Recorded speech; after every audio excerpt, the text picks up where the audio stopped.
So in last class we discussed about the stability categories and then dynamics of the machine, and also we solved problems on the machine dynamics. Now in today's class let us go through power angle curve. So what is power angle curve and how to derive the steady state stability limit of the system. So in this first try to understand the number of synchronous machines. In a power system normally they are quite large because the system itself is interconnected. So you can expect number of synchronous machines working together. So however, all machines in a power system, they operate few as alternators and few will be acting as loads or synchronous motors. So finally, it is always possible to reduce such an interconnected large system having number of generators, number of loads, lines, etc. into a single machine connected to an infinite bus bar in between the equivalent reactance. It's nothing but Thevenin's. So we'll be reducing the entire system into a single supply connected to a load. So that's what we call single machine connected to infinite system.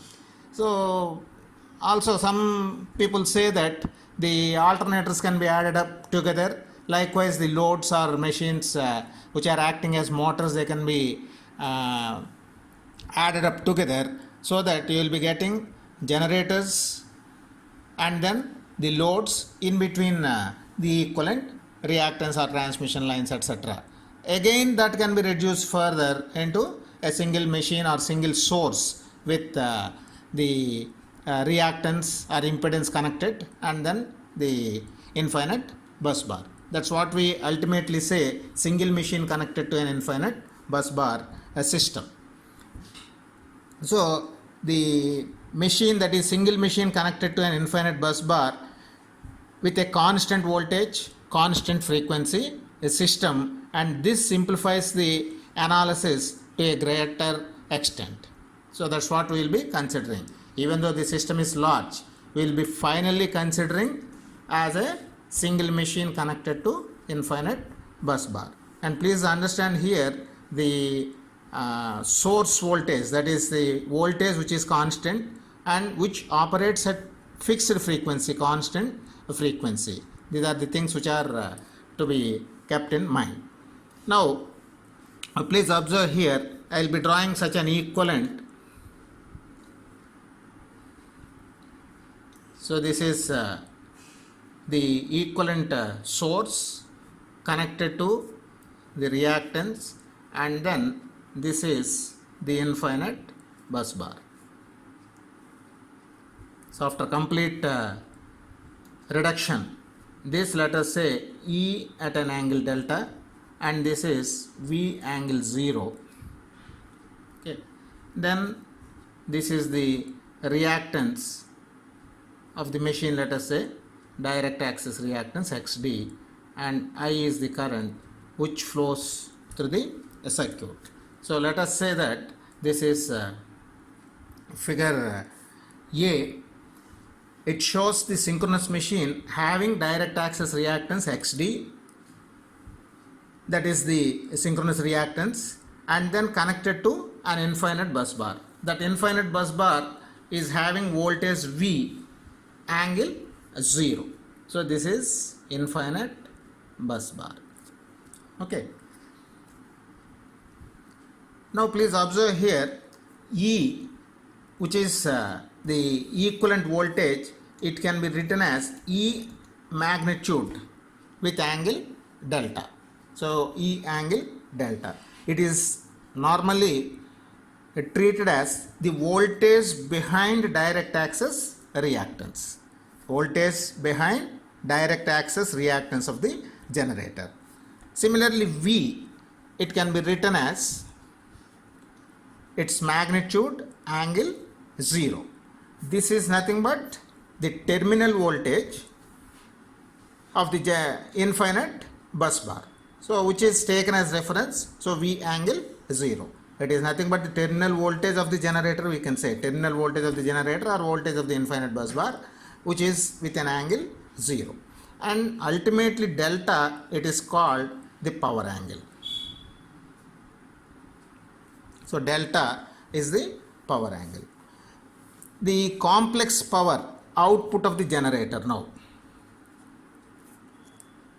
Complex power output of the generator, it is, as all of you know, S, which is V into I conjugate, V product I conjugate. Complex power given out by the generator is V into I conjugate. This I will be writing as in its magnitudes and then the angles. So V into what is I? I is E angle delta minus V, of course V angle 0, I am not writing that anyway, it is 0, divided by the reactance, which is XD, it is 0 plus JXD. Actually we are not considering the total impedance, we are taking only the reactance of the system, because that is more dominant here. So JXD whole conjugate. Okay, so please understand, V into I conjugate. So V, which is V angle 0, product I conjugate. What is I in this? I is nothing but E minus V by X. So that's what is written here. E angle delta minus V angle 0 divided by JXD, or 0 plus JXD whole conjugate.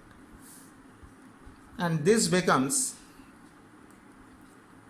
I am taking the products, EV by XD angle 90 minus delta minus JV square by XD. So EV by, this is delta by JXD. Okay, so J is nothing but 90, 1 by J minus 90, that conjugate becomes plus 90, and delta conjugate minus delta. Okay, so EV by XD angle 90 minus delta. Similarly minus this J conjugate becomes minus J, is it not? 1 by J, that is minus J. Minus J becomes plus J when we take conjugate. So J V square by XD. Okay, so this is what is S when we take out this conjugate with its angles. So this is now EV by XD. So this 90 minus delta, I am taking cos 90 minus delta plus J sin 90 minus delta. Okay, minus this JV square by XD.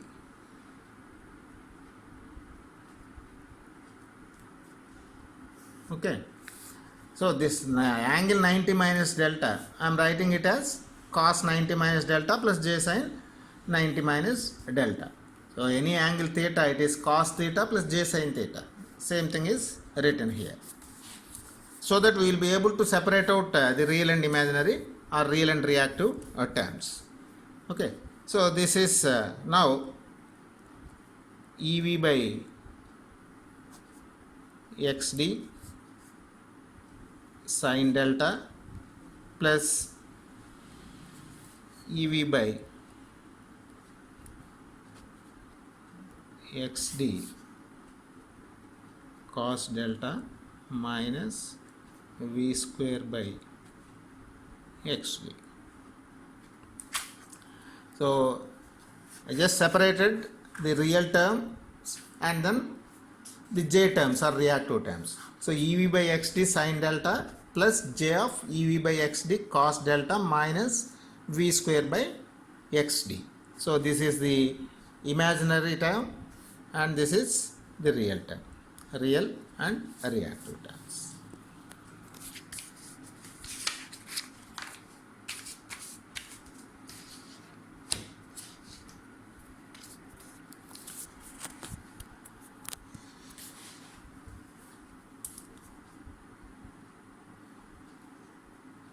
Okay. Now the real power output, that is what we call PE of the generator.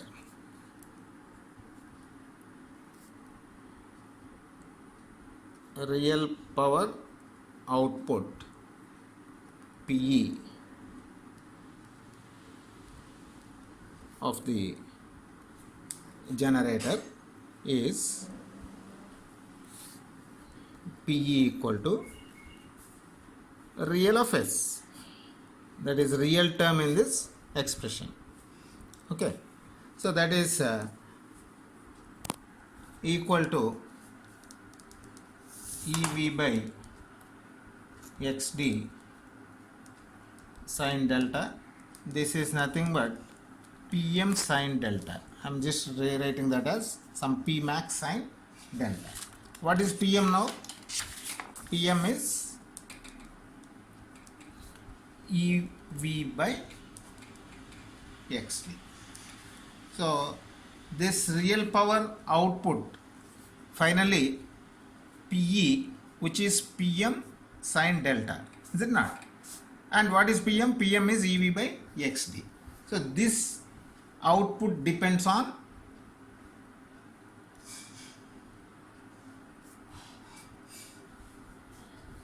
PM, which means voltage E, infinite bus bar voltage V, and XD, and also angle delta.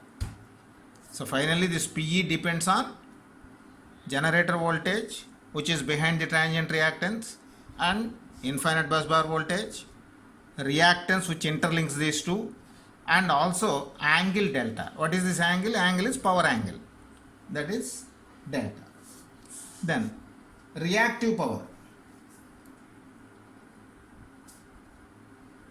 Reactive power QE. What is QE? QE is nothing but imaginary part of this complex power S, which is EV by XD cos delta minus V square by XV. Okay, so if this E and V are line quantities, so normally in major machines and all, we take these voltages which are line to line quantities. If they are line to line quantities, PE and QE are directly three phase powers. Okay, so if we represent E and V, as usual, normally the line values, the results of PE and QE, they are three phase powers. Okay, so this is what is PM, which is EV by XD, and PE is PM sine delta, is the real power expression. Okay, so this shows the steady state real power variation. That means if you take up the graph, if you draw the relation between P and then the delta, you will be getting a curve like this, which is sinusoidally varying curve. This is minus 180, this is plus 180, 0, this is plus 90, minus 90. Okay, now you can say this is PM. PM, which is EV by XD, maximum value, that is PE is P max sine delta.